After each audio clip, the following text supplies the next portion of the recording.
Hello दोस्तों, आप सबका स्वागत है हमारी सेल्यूटॉप निफ्टी यूट्यूब चैनल पर। और आज इस पर्टिकुलर वीडियो पे हम पार्ट डे की तरह निफ्टी, बैंक निफ्टी एंड जो दूसरा वर्ल्ड इंडेक्सेस है या फिर जो स्टॉक्स है, ये हमारा निफ्टी का भी जो इंडेक्स है इसके बारे में हम डिस्कशन करने का कोशिश करेंगे। इसके लिए मैं 3 चीज़ों का सहारा लेना चाहूँगा। पहला है एलियट वेव थ्योरी, दूसरा होगा ऑप्शन चेन ताकि हम बड़े लोगों का पोजिशन को भी समझ पाए, एंड तीसरा होगा वर्ल्ड मार्केट क्या कर रहे हैं, क्योंकि वर्ल्ड मार्केट का भी एक असर निफ्टी पे पड़ते हैं। तो अभी चलिए शुरू करते हैं।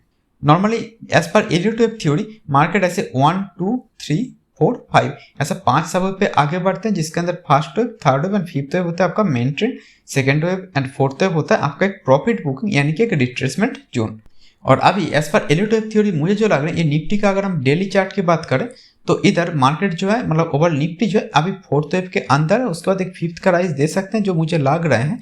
तो अभी ये फोर्थ कहाँ पर खत्म होंगे वहीं हम देखने का कोशिश कर रहे हैं। और ये फोर्थ के अंदर नॉर्मली ए बी सी ऐसा पैटर्न होते हैं, जब ये बार बार ए बी सी ऐसा बना रहे होते हैं तो उसको हम ए बी सी बार बार नाम देने के बदले पहले ए बी सी मिलाकर डब्ल्यू, फिर ए बी सी जो है होगा मिलाकर एक्स, फिर जो ए बी सी होगा मिलाकर वाई, फिर जो ए बी सी होगा मिलाकर एक्स एंड फिर जो ए बी सी होगा उसको मिलाकर जेड, ऐसा नाम दे देते हैं। और अभी इसीलिए फोर्थ के अंदर एक्चुअली जेड हो रहे हैं। तो एक्चुअली ये जो जेड वेव होगा इसके अंदर भी ए बी सी ही रहते हैं। तो इसके अंदर हमको ए बी सी यही ढूंढना है और यही हम एक्चुअली ढूंढने का कोशिश कर रहे हैं पिछले कई महीनों से।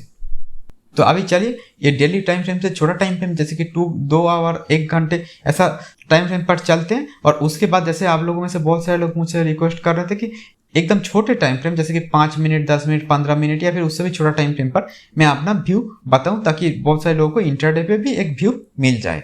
तो चलिए वो भी आज मैं बता दूंगा। तो अभी हम आ गए निफ्टी का 2 आवर्स के चार्ट पे। इधर मुझे जो देख रहे हैं ये फोर्थ के अंदर जो जेड है, जेड के अंदर नॉर्मली 3 सावे होते हैं, उसको हम ए बी सी ऐसे ही मार्क करते हैं या फिर उसको आप डब्ल्यू एक्स वाई भी मार्क कर सकते हैं। तो इधर जो एक ट्रायंगल का बात मैं बोला था उस हिसाब से ये अगर डब्ल्यू हो जाएगा, डब्ल्यू के अंदर जैसे मैंने बोला ए बी सी रहते हैं, 3 वे पे डब्ल्यू, फिर ए बी सी डी ई मिलाकर इधर एक एक्स हो जाएगा एंड देन इधर जो है एक वाई होने का कोशिश कर रहे हैं। ये सब कुछ मिलाकर एक बड़ा वाला जेट को एक्चुअली बनाने का कोशिश कर रहे हैं। ये एक पॉसिबिलिटी है, लेकिन इससे ज़्यादा जो पॉसिबिलिटी मुझे अभी के लिए लग रहे हैं वो मैं एक्चुअली आप लोगों को बताना चाहूँगा। वो है कि ये 1 2 3 4 ये 5 इधर खत्म किए हैं, 5 3 से नीचे आना चाहिए, लेकिन ये नीचे नहीं आया तो इसको आप एक्चुअली फिफ्थ वेव का फेलियर या ट्रंकेटेड जो भी चाहे बोल सकते हैं।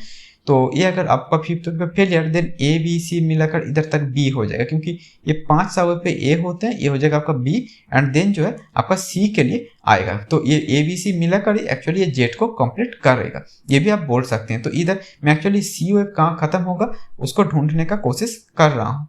तो अभी के लिए मुझे जो लग रहा है इधर से मार्केट 1, ये हो गया आपका 2, देन इधर तक 3 हो रहे हैं, फिर ये 4 5 करके नीचे आएगा। तो अभी तक ये मुझे लग रहे हैं। और इधर ये 1 इधर 2 क्यों मैं मार्क कर रहा हूँ वो मैं एक्चुअली कल का वीडियो पे बोल चुका हूँ। तो आप लोगों में से जिनको समझ में नहीं आ रहा तो वो कल का या उसका पहले का भी जो वीडियोस है वो काइंडली आप लोग देख सकते हैं।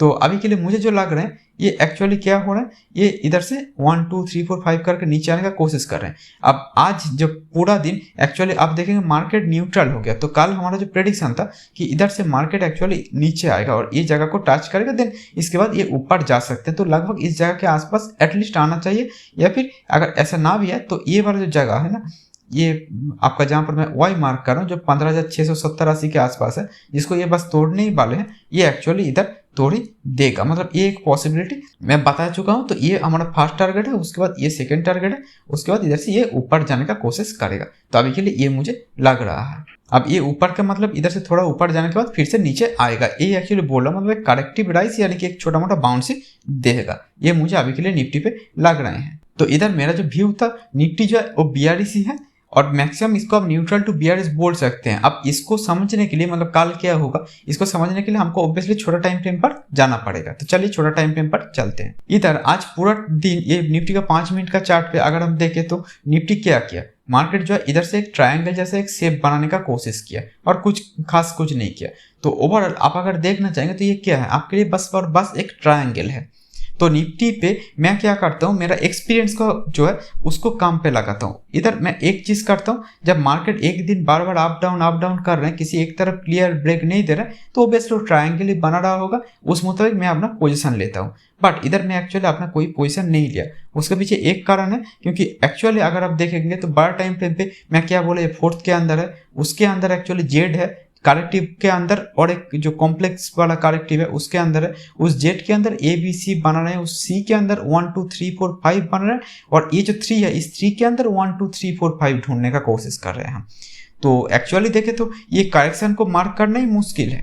तो उसके अंदर कॉम्प्लेक्सिटी जो हो रहे हैं, ये जी वेव या जेड वेव, उसके बाद ये थर्ड वेव, और थर्ड के अंदर 1 2 3 4 5 जो हम ढूंढने का कोशिश कर रहे हैं। तो ये सब कुछ देखकर मुझे एक ही चीज़ लग रहा है, इसको ट्रेड करना ही नहीं चाहिए। तो इसलिए मैं पिछला दिन आप लोग को बोल दिया 16,000 के आसपास मैं जो अपना पोजीशन था वो एक्चुअली काट चुका हूँ, ठीक है। तो इसीलिए मैं आप इसको ट्रेड नहीं कर रहा हूँ, ये मैं पहले ही बता रहा हूँ, क्योंकि इधर मुझे उतना कॉन्फिडेंट फील नहीं हो रहा, मतलब मुझे उतना कॉन्फिडेंस आ नहीं रहा है मेरे अंदर। तो इसलिए मैं इसको ट्रेड नहीं कर रहा हूँ। क्योंकि जो लोग नए नए एलियट वेव सीखते हैं उनका एक गलती होते हैं, वो लोग क्या करते हैं कि कहीं भी जगह हो, कुछ भी जगह हो, वो लोग ट्रेड करने का कोशिश करते हैं। जैसे कि ऐसा कुछ का हो रहा है मार्केट में, वो इसको भी ट्रेड करने का कोशिश करते हैं। ऐसा करना नहीं चाहिए। एक्चुअली मार्केट पे इम्पल्स वेव जो होते हैं उसको ट्रेड करना चाहिए।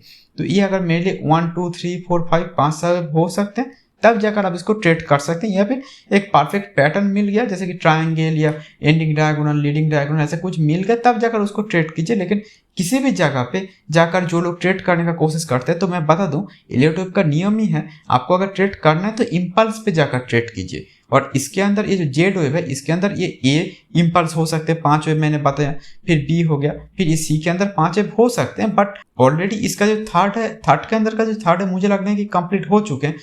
तो उस हिसाब से अगर आप देखें तो मुझे लग रहा है कि ये थर्ड अगर बहुत एक्सटेंड कर गया तो अलग बात है, जो नॉर्मली कटते नहीं है जेट के अंदर। तो इस हिसाब से इसको एक्चुअली ये ट्रेडेबल जगह ही नहीं है। और अगर ट्रेड करना है तो जो मेन ट्रेंड है अभी डाउन साइड पे, उस तरफ भी ट्रेड करना है। उल्टी तरफ ट्रेड जो रिवर्सल के नाम पे लोग ले रहे होंगे, तो मुझे लग रहा है कि उस पर ज़्यादा रिस्क हो जाएगा। तो इधर एक्चुअली देखिए क्या बन रहा है मार्केट। इधर अगर मुझे जो लग रहा है मार्केट एक ट्रायंगल बना रहा है, तो ट्रायंगल का कुछ रूल होता है। ट्रायंगल का रूल होता है जो आपका मेन ट्रेंड जिस तरफ है, अगर मेन ट्रेंड नीचे की तरफ है तो नीचे की तरफ ही ब्रेकआउट देगा। ये एक्चुअली आपका ट्रायंगल का रूल होता है, बट ये इतना आसान नहीं होता। ये जो आपका रूल है ये क्या होगा जाएगा, सपोज इधर जो मुझे लग रहा है ये जो बड़ा वाला एक फॉल हो रहा है, ये एक्चुअली 3 के अंदर का शायद 3 कंप्लीट कर चुके हैं। एक्चुअली बड़ा वाला जो 3 है, इस 3 के अंदर का 3 कंप्लीट कर चुके हैं, तो 4 पे एक ट्रायंगल हो गया, देन 5 के लिए नीचे जाएगा। ये एक्चुअली हो सकता है, जो कल मेरा प्रेडिक्शन था कि इधर से मार्केट नीचे जाना चाहिए, वो डायरेक्टली ना जाकर एक समय लिया, उसके बाद इधर से नीचे जाने का कोशिश करेगा। ओके, तो और कुछ ही किया नहीं, लेकिन जो भी हो तो इसको मैं ऐसे ही देख रहा हूँ कि ये 3 के अंदर 4 है और नीचे चला जाएगा, 5 बनेगा, और देन हमारा जो टारगेट है जो 15,000 450 500 या उसके आसपास तक जो भी है तो हिट कर जाएगा, और उसके बाद ये इधर से ऊपर चला जाएगा। तो मोटा मोटा यही हमारा प्रेडिक्शन है। तो अभी के लिए मैं एक चीज़ बोलना चाहूँगा, ये ट्रायंगल जो है ये एक्चुअली इतना आसान होता नहीं है, क्योंकि ये ट्रायंगल के अंदर 5 वेव होते हैं। तो ये अगर 3 हो गया तो ट्रायंगल के अंदर 5 wave A B C D E, ये 5 वेव आपका हो जाएगा। तो आपको लगेगा कि तो ठीक है 5 वेव हो गया, अब नीचे की तरफ चला जाएगा, अच्छी बात है। क्योंकि इधर जो रूल है ट्रायंगल के अंदर, ये जो ई वेव ये सी से ऊपर नहीं जाएगा, ये जो डी वेव ये बी से नीचे नहीं जाएगा, या जो सी वेव है वो ए से ऊपर नहीं जाएगा। तो तभी जाकर ये एक ट्रायंगल बन रहे हैं, ठीक है। तो ये अगर मेरे लिए ट्रायंगल ही बन रहे हैं, तो मेरे लिए एक्सपेक्टेशन है कि इधर से मार्केट नीचे चला जाए। तो ये शायद 1 2 3 4 5 करके नीचे चला जाए, क्योंकि 5 के अंदर 5 सबवेव होते हैं। तो ये जो बड़ा वाला 3 के अंदर का जो 5 होगा, जो मैं एक्चुअली इधर ग्रीन कलर का 3 मार्क कर चुका हूँ, तो उसको अगर देखें तो वही वाला जो छोटा वाला 5 इधर एक्चुअली खत्म होने वाला है। तो ये 1 2 3 4 5 करके नीचे चला जाए, ये एक पॉसिबिलिटी है। ये हमारा मेन काउंट ही है, लेकिन एक्चुअली ट्रायंगल जो होता है ये इतना आसान नहीं होता। ये जो दूसरा एक पैटर्न जो इधर ही मौजूद है वो मैं दिखाना चाहूँगा कि सपोज ट्रायंगल जो वो ऐसे ना होकर सपोज कि ऐसे बन रहे हैं। तो इसी हिसाब से अगर आप देखना चाहेंगे तो आपका जो मेन काउंट हो जाएगा वो पूरा उल्टा हो जाएगा। ये A B C D and E, ये जो मैंने ब्लू कलर से मैंने मार्क किया अभी, तो इस हिसाब से देखेंगे तो ट्रायंगल जो है ये उल्टी तरफ भी ब्रेकआउट दे सकते हैं। तो इस हिसाब से ट्रायंगल उल्टी तरफ चला जा सकते हैं, ये एक पॉसिबिलिटी आप बोल सकते हैं। तब जाकर क्या हो जाएगा, ये जो पूरा का पूरा जो है ये हो जाएगा बड़ा वाला ए, ये बी पे भी एक ट्रायंगल हो सकते हैं, ठीक है। तो ये अगर बी जो है, बी के अंदर ये ए बी सी डी किया, देन सी के लिए ये ऊपर चला जाएगा एंड देन जो होगा आपका जो बड़ा वाला एक्चुअली जो 4 होगा, इस 3 के अंदर का जो ये 3 हो गया, तो इस 3 के अंदर का जो 4 इधर ना होकर तब इधर हो सकते हैं, ये एक पॉसिबिलिटी हो सकते हैं। तो ये अगर हमारा मेन पॉसिबिलिटी है, मतलब इतना कॉन्फ्यूजिंग जो सिचुएशन है, तो उधर मैं क्या करूँगा, मेरा एक ही चीज़ याद आते हैं, मतलब जो करना चाहिए वो है ये वाला जो ब्लैक कलर का डी जहाँ पर मैंने इधर मार्क किया और इधर जो है रेड कलर का डी मैंने इधर मार्क किया, तो इस दोनों से मैं बस 2 लाइन खींच दूंगा, जिस तरफ इसने ब्रेकआउट देगा मैं उस तरफ ट्रेड करने का कोशिश करूंगा। लेकिन ये अभी ओवर जेड के अंदर है और ये उल्टी तरफ जाएगा तो शायद सी के अंदर जाएगा, तो इसको ट्रेड करने से बेहतर मैं अगर इसको ट्रेड करूंगा तो नीचे की तरफ ही ट्रेड करूंगा, क्योंकि बड़ा टाइम फ्रेम पे एक्चुअली ये डाउनवर्ड साइड पे अभी भी है। तो इस हिसाब से मैं एक्चुअली ट्रेड करना चाहूंगा तो नीचे की तरफ ही होगा। और इसके पीछे मतलब ये जो मैं 2 लाइन खींच रहा हूँ इसके पीछे लॉजिक क्या है, लॉजिक एक ही है, ये डी बी से नीचे नहीं आ सकता, ठीक है, और इधर भी ये डी बी से ऊपर नहीं जा सकता।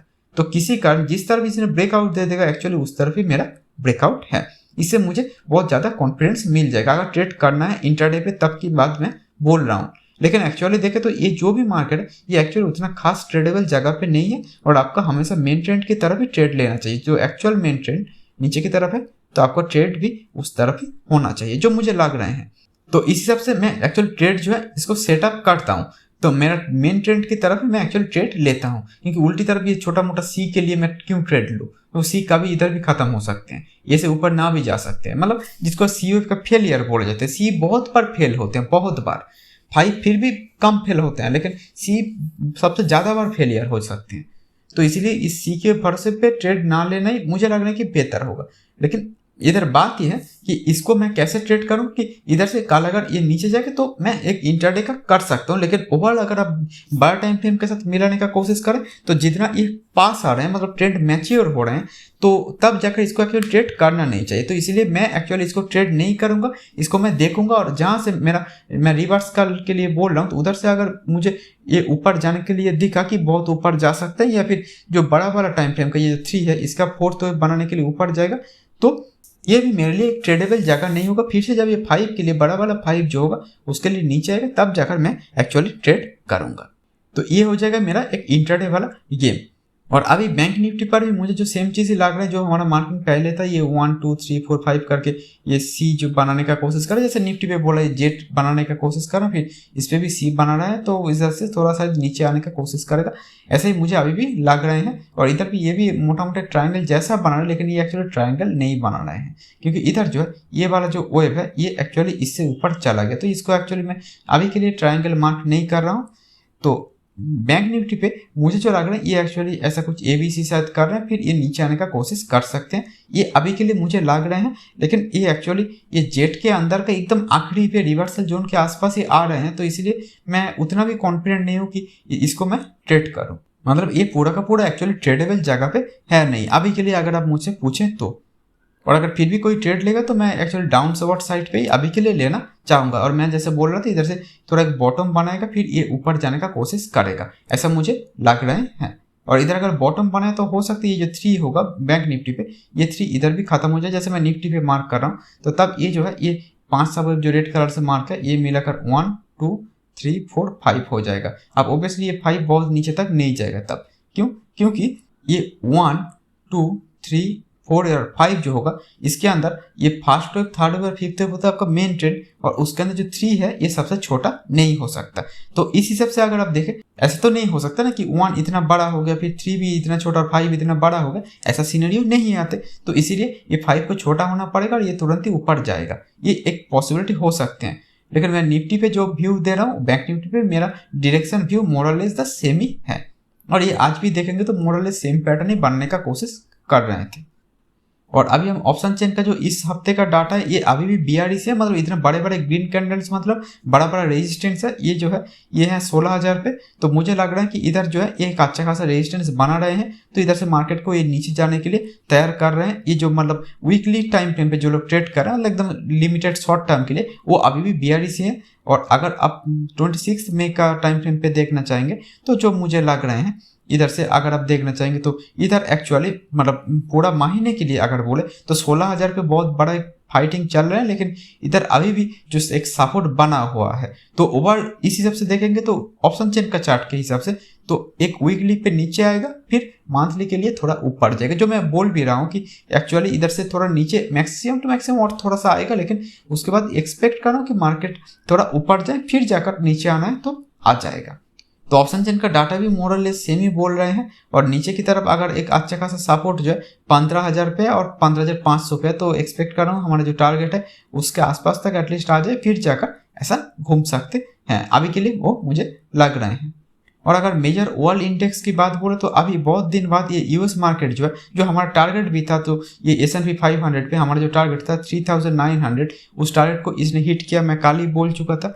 तो उसके बाद ये इधर से रिवर्स करने वाला था, तो ये अभी रिवर्स कर ही रहा है। जो हमारा यूएस मार्केट पे टारगेट था, तो हिट हो जाने के बाद रिवर्स ही होगा ना, जिसको मैं इधर दिखा देना चाहूँगा। इधर देखिए ये क्या हो रहे हैं, ये एक्चुअली हमारा जो टारगेट था इसको हिट किया, अब रिवर्स कर रहे हैं। उसके बाद जाकर ये शायद फिर से एक फॉल देगा कि नहीं देगा, ये तब जाकर हम देखेंगे। लेकिन अभी के लिए मुझे जो लग रहा है ये टारगेट को हिट किया और ये इधर से रिवर्स कर रहे हैं। तो मोटा मोटा अगर आप बोले तो मैं ओवर निफ्टी के पे बोलिए, बैंक निफ्टी पे अभी भी न्यूट्रल टू बियरिश हूँ। लेकिन आपको भी ये समझना है, ये एक्चुअली जेड वेव के अंदर मैं प्रेडिक्शन दे रहा हूँ, ठीक है। तो इसीलिए इसके अंदर जो 1 2 3 होगा, उस 3 के अंदर 1 2 3 इतना कुछ जब कॉम्प्लिकेटेड मैं बना रहा हूँ सिचुएशन को आप लोगों को प्रेडिक्शन देने के लिए, तो ये भी मैं बोलना चाहूँगा, इसको मैं ट्रेड कर भी नहीं रहा हूँ, क्योंकि इधर थोड़ा सा भी चूक जो है वो आपका प्रॉफिट को लॉस में तब्दील कर सकते हैं। तो इसीलिए मैं एक्चुअली कोई बड़ा जब राइज हो जाएगा इधर से, या फिर थोड़ा राइज के बाद अगर कोई बड़ा फॉल आने का कोशिश करेगा, तब जाकर मैं लेने का कोशिश करूंगा। लेकिन फिलहाल मुझे जो लग रहा है निफ्टी पे एक ट्रायंगल जैसे पैटर्न बना रहे हैं, जो दो टाइप से ही मतलब दो साइड पे ही ब्रेकआउट दे सकते हैं। लेकिन मैं ये डाउन साइड ब्रेकआउट के लिए अपेक्षा कर रहा हूँ, और ये कल डाउन साइड पे थोड़ा चले जाए, देन ये 5 के लिए चले आए। क्योंकि ये ट्रायंगल जो पैटर्न होते हैं इसको बोले जाते हैं पेनल्टीमेट पैटर्न। मतलब ये किसी भी तरह का एक आखिरी जो वेव होता है उससे बस पहले आता है। जैसे कि 4th वेव पे आते हैं 5 से, बस 5 से पहले ये 4th वेव पे आ गया तो 5 को खत्म किया फिर चला गया। तो यही एक्चुअली होते हैं नॉर्मली। या फिर अगर उल्टी तरफ ये ए है तो बी पे भी एक ट्रायंगल हो गया, तो सी के लिए खत्म कर दिया सी को इधर ही, मतलब सी जहाँ पर आएगा उससे बस पहले आया। तो ये एक्चुअली जो लास्ट वेव है उससे पहले आते हैं, जस्ट पहले, इमीडिएट पहले आते हैं। तो इसलिए मैं यही बोलूँगा कि कल भी मेरा प्रेडिक्शन अभी भी न्यूट्रल टू बियरिश ही है। लेकिन अगर आप जैसे कि हमारा प्रेडिक्शन इससे पहले भी अगर देख चुके होंगे, तो मेरा प्रेडिक्शन रहते हैं कि ये सब जो जगह है, जैसे कि ये सब बड़े बड़े जो जगह है, इधर से रिवर्स करेगा, इधर से रिवर्स करेगा, इधर से रिवर्स करेगा, ऐसा रहता है मेरा प्रेडिक्शन, ठीक है। तो इसीलिए मेरा जो मानना है कि ये सब छोटा मोटा जो फॉल होगा इसको अगर कोई लेना चाहते तो ऑब्वियसली अभी भी डाउन साइड पे ही ले सकते हैं। लेकिन एक्चुअली मेरे हिसाब से बोले तो इससे बहुत अच्छा खासा मौका मार्केट पे आ ही जाएगा। तो ये एक्चुअली इधर बहुत पैसा लगाकर कोई फायदा नहीं है। तो इधर वही लोग ट्रेड करेंगे, इधर जो लोग बहुत कॉन्फिडेंट है कि मार्केट इधर से बहुत नीचे जाएगा, एक टाइप का वो लोग होंगे, और दूसरा टाइप का लोग होंगे जो अपना इमोशनल कंट्रोल खो चुके हैं, उनको हर दिन ट्रेड करना है। दूसरा टाइप के लोग हैं तो वो लोग ट्रेड करेंगे, नहीं तो ये रिवर्सल जोन के अंदर मैं इंट्राडे भी नहीं करूंगा। तो इसलिए मैं आपको व्यू दे रहा हूँ, लेकिन एकदम क्लियरली बोल भी रहा हूँ कि इधर जो है मैं ट्रेड करूंगा, ऐसा कोई गारंटी मैं नहीं बोल रहा हूँ, ठीक है। और इधर से जब ये रिवर्स करते हुए दिख जाएगा, चाहे कल हो या परसों हो, या फिर जब ये फॉल के बाद अगर रिवर्स करे, तो ऑब्वियसली मैं उस हिसाब से आप लोगों को बता देने का कोशिश करूंगा। और मैं हमेशा एक्सपेक्ट करता हूँ कि मार्केट में मौका जो है वो ऑब्वियसली बहुत सारा मार्केट देते हैं। जैसे कि इधर एक मौका दिया था तो मैंने ट्रायंगल मार्क किया था, उसके बाद भी नीचे आ गया। तो जो भी आप कहें मार्केट पे मौका ही मौका रहते हैं। तो आपको एक ही चीज़ करना है, मार्केट पे सही मौके का अपेक्षा करना। जैसे इधर से मार्केट मैंने बोला था कि ये इधर से ही नीचे आने का कोशिश कर सकते हैं, ये आ भी गया था। तो इधर से भी जहाँ से भी ये ऊपर जाने का कोशिश करेगा, अगर बहुत ऊपर जा सकते हैं तो ऑब्वियसली मैं उस पर ट्रेड लेने का कोशिश करूंगा और आप लोगों को साथ भी वो चीज़ बता देने का कोशिश करूंगा। फिलहाल मैं अपेक्षा कर रहा हूँ ये जो पर्टिकुलर जगह जहाँ पर आज मार्केट है, इसके आसपास ही एक कोई टेम्पोररी बॉटम कहीं पर भी बना दे, उसके बाद ये थोड़ा ऊपर जाए, देन एक शायद फॉल आ सकते हैं मतलब इस लो को फिर से तोड़ने के लिए। तो अभी के लिए मैं उसका ही अपेक्षा कर रहा हूँ। और अगर कल ये फॉल ना आया तो ये जो जगह है ये मेरे लिए बस एक एनालिसिस करना और एक लर्निंग है और कुछ नहीं है। तो अभी के लिए हमारा एनालिसिस यहीं पर ख़त्म होते हैं। उम्मीद कर रहा हूँ कि आप लोगों को मेरा ये व्यू पसंद आ रहा होगा कि कहाँ पर ट्रेड करना है, कहाँ पर अपने पैसे को बचा कर रखना है। ये सब मैं अभी के लिए यहीं तक बोल सकता हूँ। तो अभी के लिए इतना ही। Thank you and good bye.